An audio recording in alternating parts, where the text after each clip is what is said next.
Fayengda kuki militant yum mama may tharam lay pawasi ngasi nungthil phongkiba kangla paw se dagi lokhot savane ngasi ayuk pung 12 rom tabada Imphal West District ki manung sanba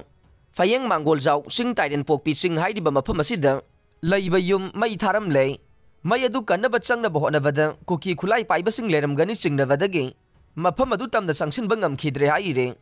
thokdok thokpam dagi phangba pawgi matungin na ngasi ayuk pung 12 minute 13 rom taba matamda Kuki militant sing na gari amada laglaga may adu tharam banay. May tharam liba mafam adu hana may tay sing na layram badagi. Handak irang na maram moiduna mafam adu thadok lamlaga. Lanje na duna tongan ba mafam sing da changjafam lawduna layrivanay. May tharam badu da may tay sing na hana layram bayum sing di chakhaudre haire. Manipur semi-final sangkre. Pawasisu ngasinong tilfong kiba kangla paw se dagi lawhat savanay. Arunachal na yumbu oiduna pangthokliba National Football Championship 4 Santos Trophy gi ngasi sanakiba quarter final knockout basis ta Manipur na Asambu yamna panjil taret amada maithiba piduna semi final sangkhre masigi mamangda ngarang sanakiba match ta Services na Railway bu maithiba piduna hana semi final sangkhravane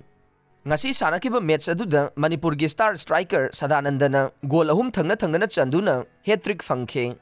Match asi Manipur na hobadagi loiba fauba ball possession ngamduna yamna dominate tawna sanakibada Arunachal da lairiba Manipur gi babo kaya na apen ba pokna khe semi final da Manipur na Goa ga thengnaraga ne